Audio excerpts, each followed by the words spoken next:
Assalamualaikum warahmatullahi wabarakatuh. Bertemu lagi dengan saya, Merlinda Putri Agustina, dan kita bertemu pada mata kuliah PBDTB atau Perkembangan Peserta Didik dan Teori Belajar. Pada kesempatan kali ini, saya akan membahas mengenai teori belajar behavioristik.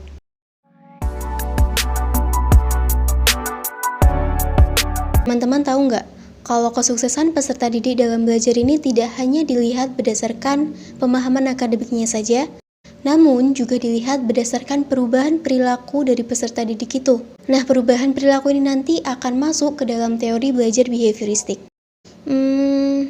Apa sih itu teori belajar behavioristik?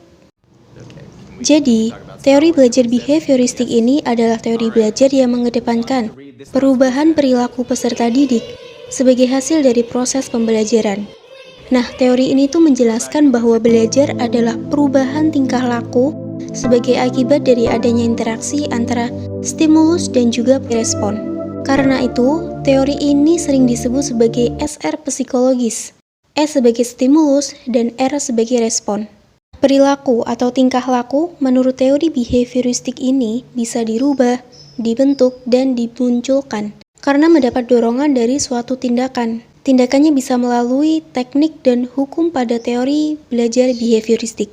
Tindakan melalui teknik seperti pemberian hadiah atau reward, melibatkan memberikan hadiah atau penghargaan kepada siswa yang berhasil menyelesaikan tugas atau memperlihatkan perilaku yang diinginkan. Pemberian reward ini dapat berupa pujian atau nilai yang baik.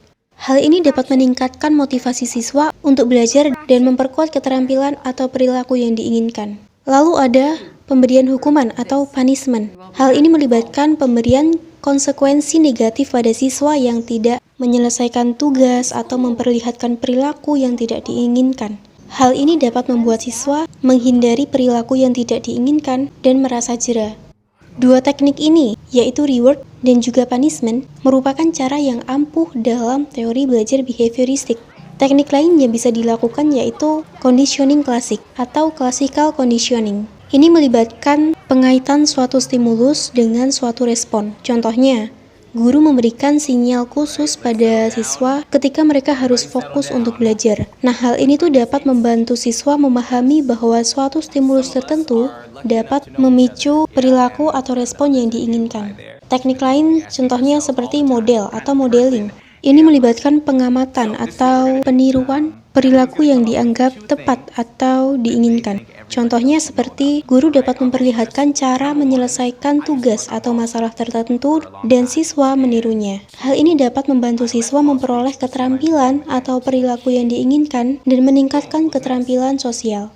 Tindakan melalui hukum pada teori belajar behavioristik seperti kesiapan. Hal ini berarti bahwa kegiatan pembelajaran akan memberikan hasil yang diinginkan jika ada kesiapan baik oleh pendidik maupun peserta didik. Lalu ada latihan. Artinya, peserta didik ini akan berhasil jika mereka dibiasakan untuk latihan secara kontinu dan terukur. Lalu ada efek. Artinya, efek yang dirasakan oleh peserta didik setelah belajar dan mendapat respon yang baik, entah itu berupa pujian atau hadiah. Nah, hal itu akan memotivasi dirinya untuk terus belajar. Yang terakhir ada sikap. Berarti sikap yang terbentuk setelah melakukan pembelajaran. Kelebihan dari teori belajar behavioristik ini adalah peserta didik dibiasakan untuk latihan dan praktik yang di dalamnya menuntut unsur kecepatan, spontanitas, kelenturan, refleks, dan daya tahan. Lalu, teori ini mampu mendorong peserta didik untuk berpikir linier dan konvergen. Teori ini juga mampu memudahkan peserta didik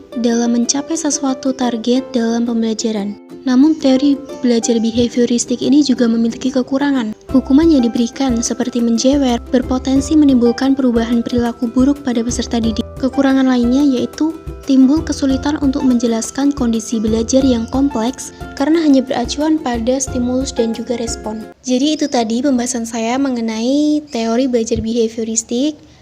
Apabila ada kurang lebihnya dari pembahasan tadi, saya mohon maaf. Saya akhiri. Wassalamualaikum warahmatullahi wabarakatuh.